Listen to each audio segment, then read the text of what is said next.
domestics too. We've got tweets and we've got leaders and they know just what to do. Put your paws in the air like you don't care. Glide past the runners as they stop to look and stare. Turn the cranks, turn the cranks, turn the cranks quick. Now come on, all you critters, tell me who's the herd. Herd up. Everybody say, when you hear the moo, you've got to get it underway. Herd up. It's the code word. When you hear the mooing, then you know you're in the herd. All you sucker losers who like to lie, we love to know the reasons, but you never tell us why. Why you shoot off the front trying to act real cool? Don't you realize that the herd is not for you? We've got group rights, we've got races, so just take a chance. Start dancing on the pedals, gotta get up that cadence, that cadence, that cadence, that cadence. It's quick, now come on, all you critters, tell me who's the herd. Herd up. Everybody say, when you hear the moo, you gotta get it underway now.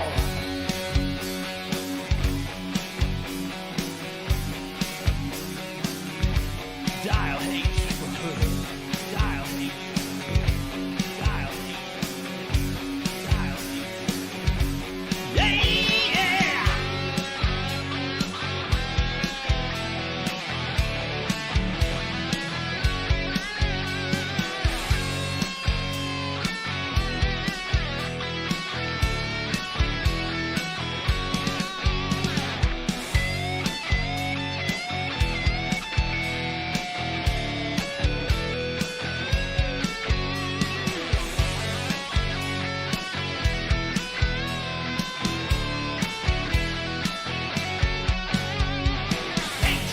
H-E-R-D, up. H-E-R-D, up. Yeah. H-E-R-D, up. H-E-R-D, up. Yeah. All you sucker losers who like to fly, we love to know the reasons, but you never tell us why. Why you shoot off the front, try to act real cool? Don't you realize that the herd is not for you? That cadence, that cadence, that cadence is quick. Now come on, all you critters, tell me who's the herd. Herd up. Everybody stay. When you hear the moo, you gotta get it underway. Herd up. It's the code word. When you hear the mooing, then you know you're in the herd. Herd up. Everybody stay. When you hear the moo, you gotta get it underway. Herd up. It's the code word. When you hear the mooing, then you know you're in the herd.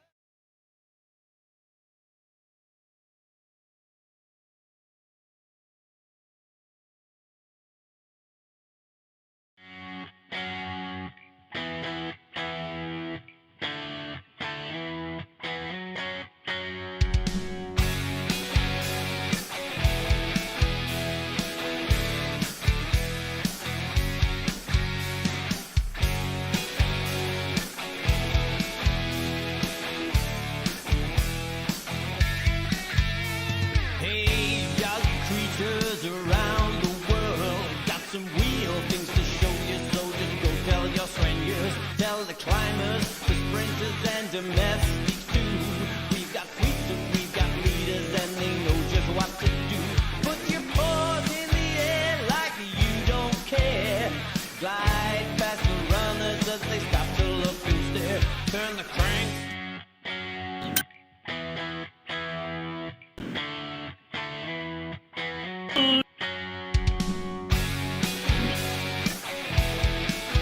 Good evening and welcome to race number 6 in the Herd Beginner Racing Series. Tonight we have a single lap of Greater London Map, that's 17.4 kilometres in total. Each will be the leader.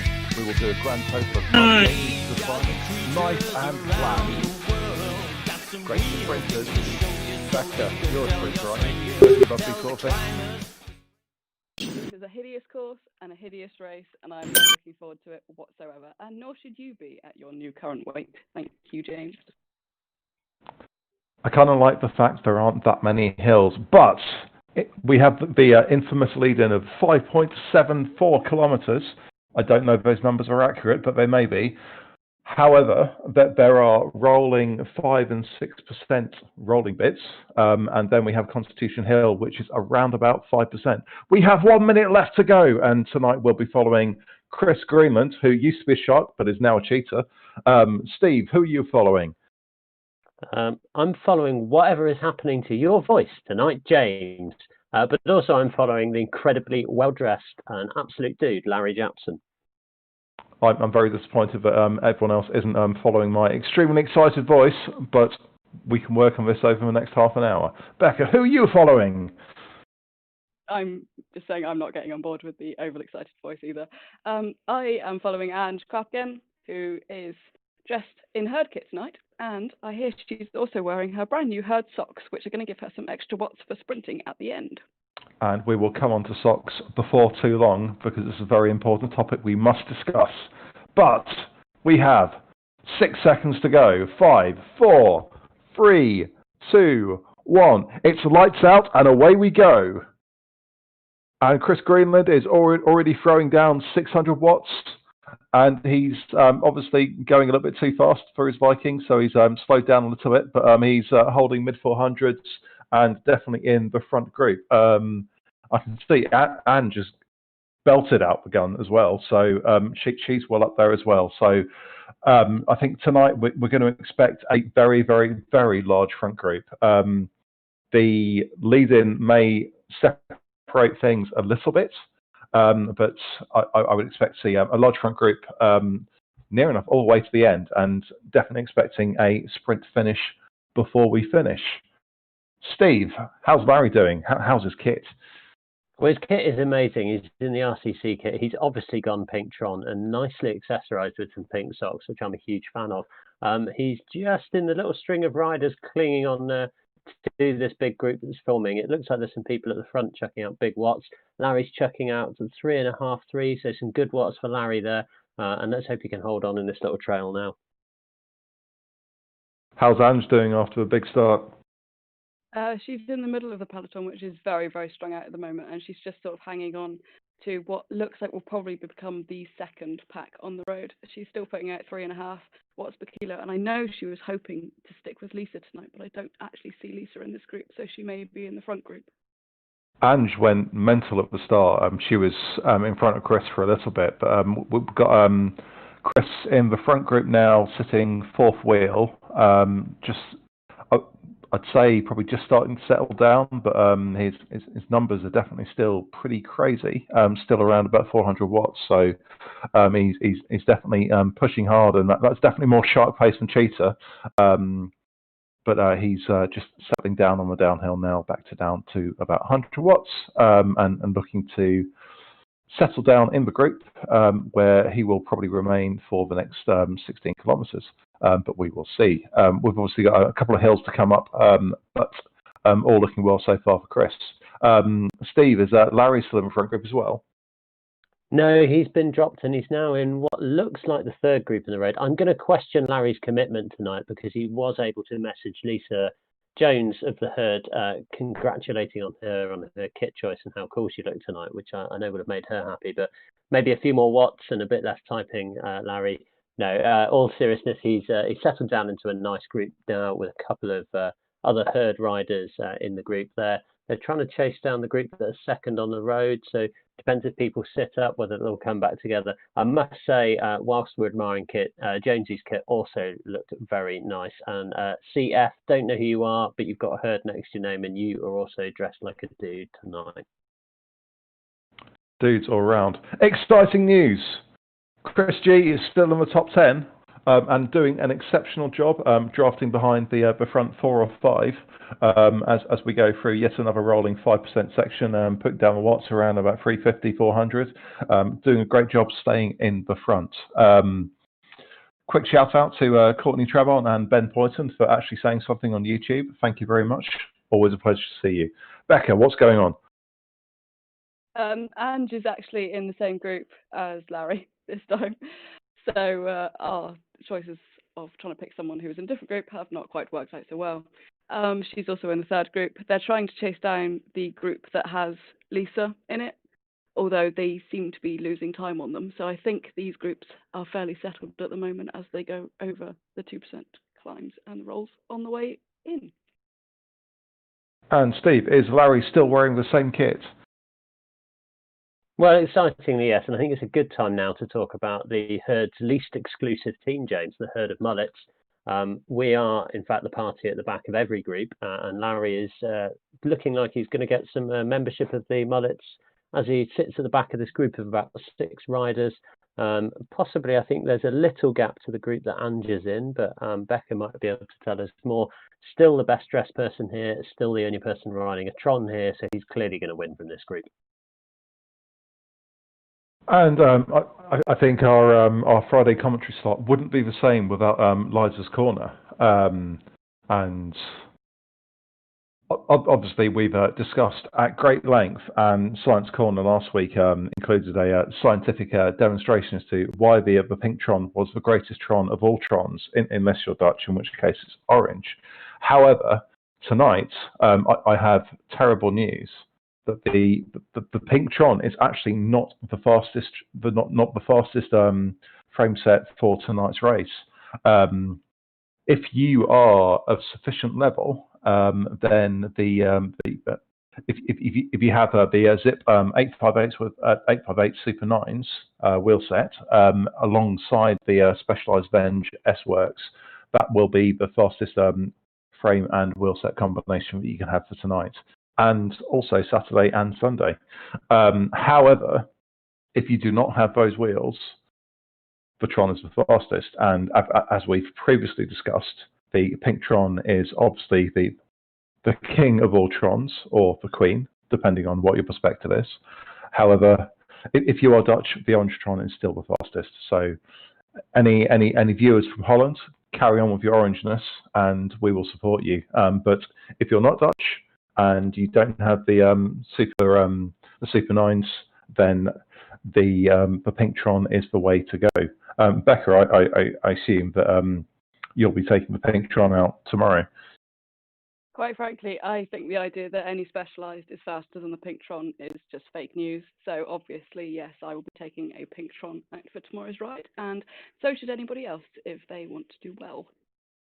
I would say that normally anything that's been on Facebook is therefore true, has been debunked over the last sort of 4 or 5 years. So I'm happy to support the Tronness that it's pink. But just back to the front of the race, Chris is still doing quite nicely, sat in the front group, 5 kilometres in, and it's pretty flat from here on in. So do not expect too much to change from here unless there are crazy people who feel like going for an attack off the front of this group on a flat course with a massive group behind them. May not make that much sense, but hey ho, let's see what goes. Steve.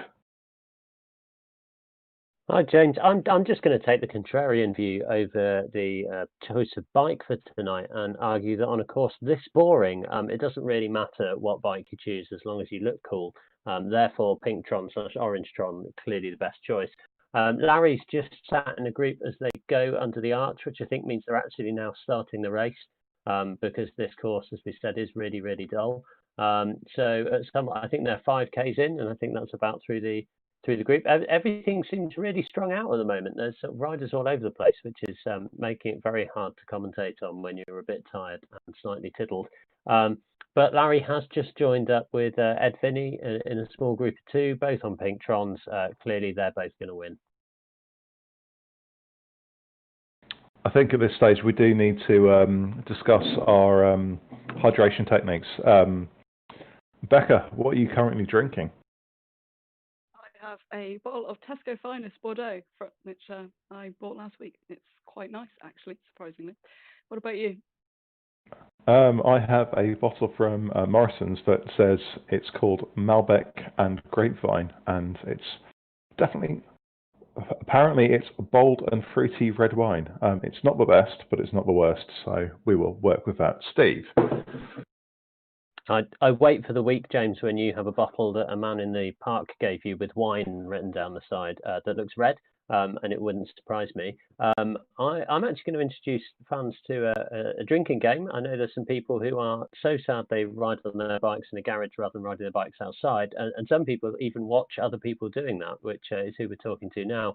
One of them, Gavin Irons, has proposed a drink along with the commentary team game. So basically, like any good drinking game, there are rules that nobody really knows. But what happens is anytime we have a technical fault or mention of a technical fault, you have a drink. Anytime you mention the pink tron or we mention pink tron, there's a drink. So that people are going to be smashed already. Noticeable repetition as we're a bit tipsy, that's also a drink. James, you mentioning your good results. For some reason, that's been suggested as something people should drink to. Me or Becca complaining about there not being enough hills, obviously a drink. And proposed by fellow Ed, anyone talking with a British accent, but that only applies if you're American. So discuss, have any of us got British accents? No, we don't have accents in this country. We have dialects. You all sound the same to me. That's because we're all southern. Quick check-in on the actual race. We are 7.5 kilometres through. We've got about 10 to go. Mr. Greenland is still doing a great job towards the front of the group, and looks to be relatively content where he is. Whether or not his legs are content is an entirely different question, but hey-ho, we will find out after the race. But definitely looking forward to the end. See how the sprint goes. Becca, how's Ange doing?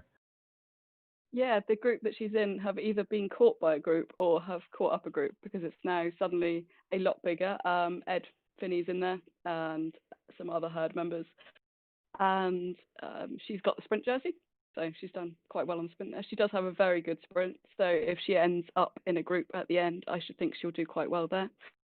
But yeah, they're at 7.2 kilometres and she's currently in 48th place with a very big group, and they're just, riding around on the flat. Quick shout out to Chris Shelton, who's evidently not trying very hard because he's able to type out lots of messages. But back to Steve to find out how Larry's getting on. Is he in the same group as Ange?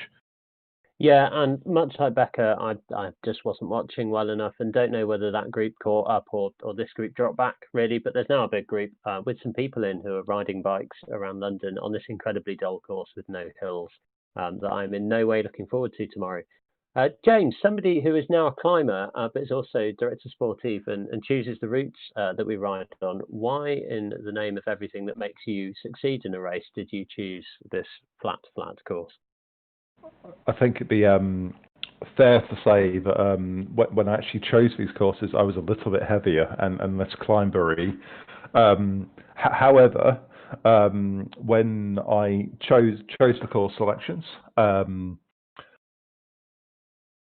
I was in a relatively good mood. And when I'm in a bad mood, I choose horrible climbing courses, which actually, on reflection, might have been a better idea. However, looking through the schedule, we do have the Highline, Knickerblocker, London Loop, Bologna TT, Grand Central Circuit,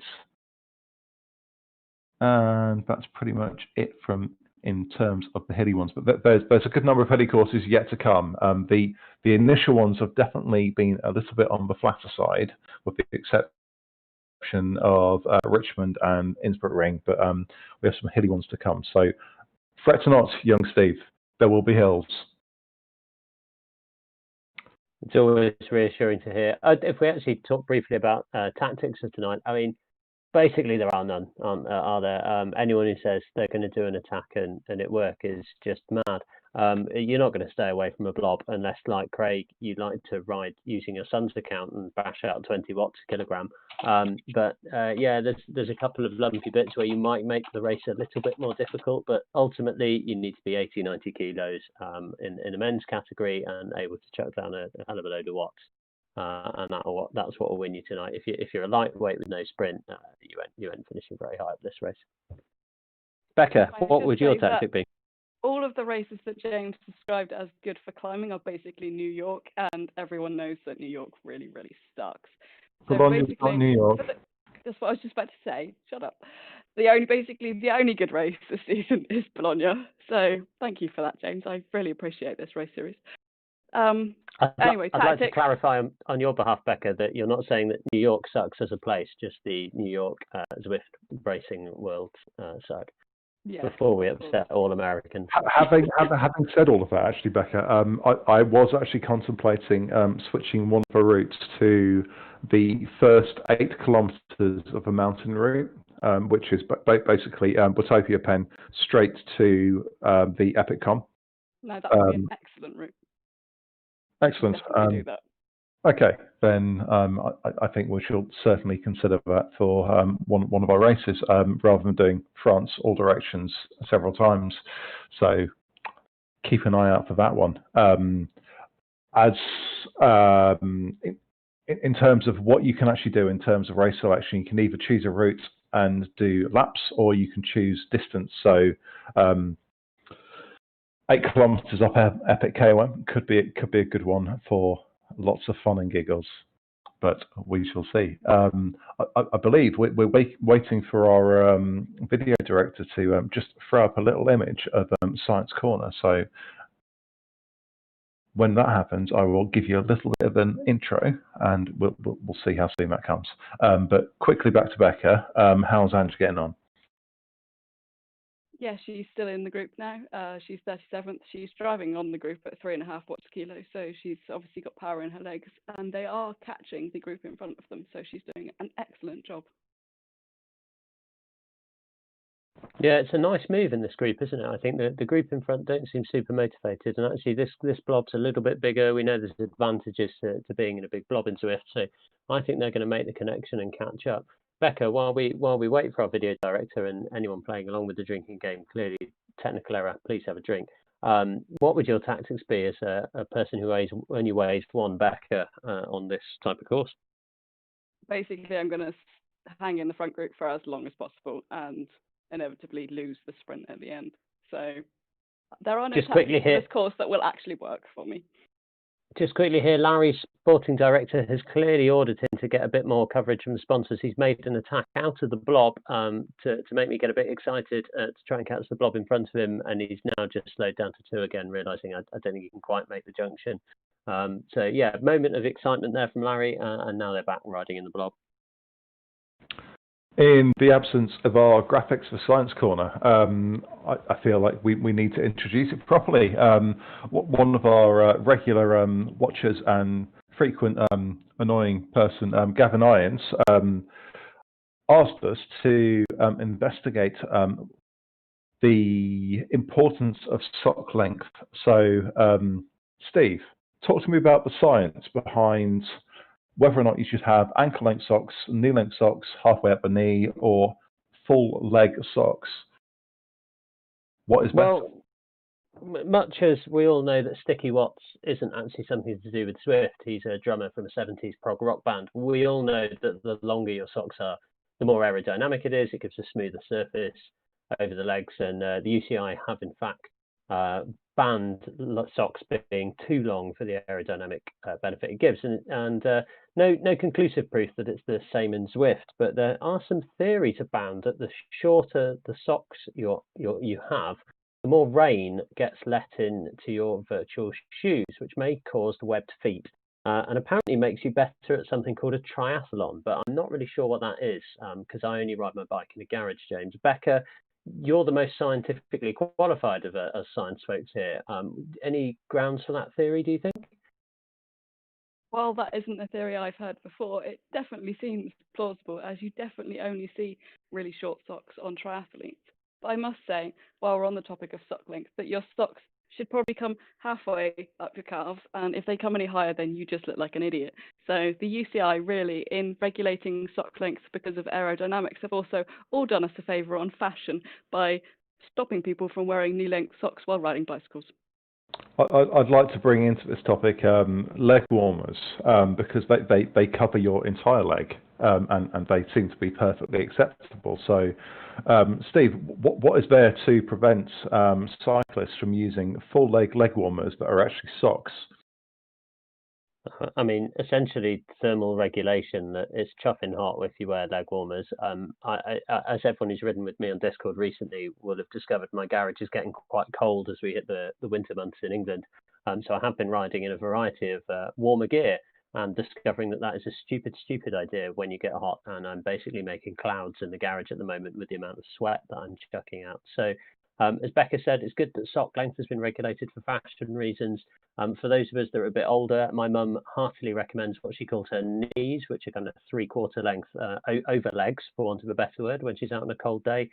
Keeps the joints warm, and important that we can all continue enjoying our cycling as we get a bit older. So tips from my 70-year-old mother there, James.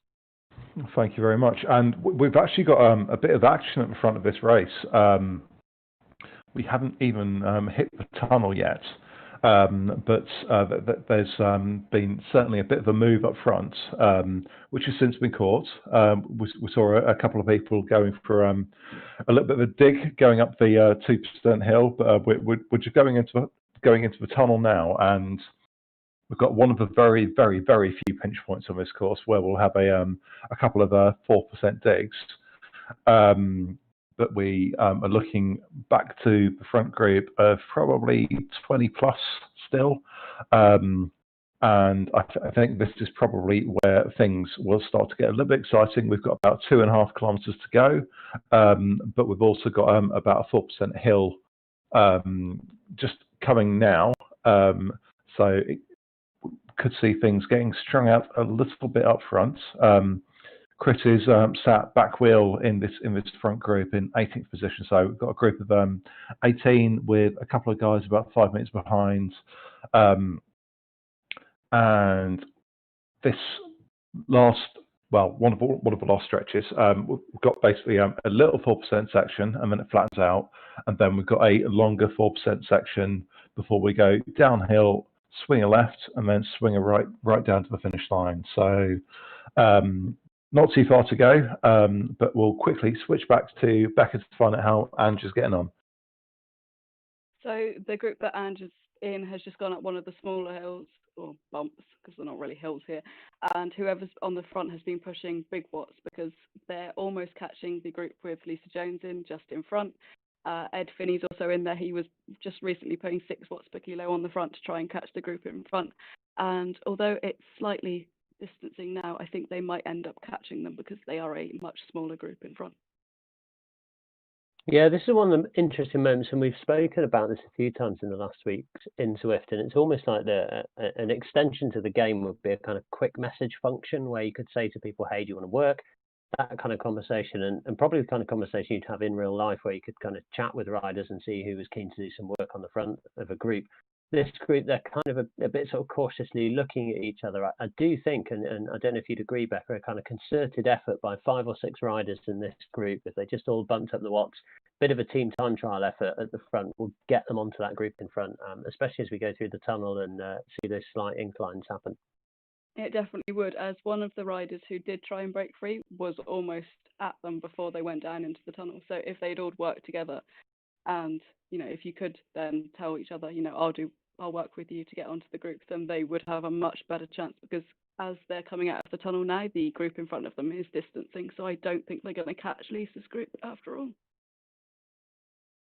So back to Chris. Final kilometre. We are just heading round before we take the final turn towards the sprint finish. So not too far to go. I hope everyone's enjoyed Science Corner tonight. We may well see that picture until the end of the race. But here we go, the final corner of the race, and we are onto the red roads. So we have about 500 meters to go. And as a general rule, if you are a sprinter, you look for, I think it's the second flag on the left-hand side. So starting to see some arrows getting dropped. And some big numbers flying around, 10 watts a kilo. Is Chris going to go? Go on, Chris. Put down the numbers. 1,000 watts. Push, push, push, push, push, push, push, push, push. And Chris is over the line in 13th. Well done, Chris. Great job. So quickly flick back to Ange, I think. Yeah, their group seems to have sort of given up on chasing the group in front now. So she's still there with Ed Finney. She's doing 3 watts a kilo, so she's doing well. But she'd really be doing best now just to conserve her energy for the sprint because she does have a good sprint. And so putting out any extra effort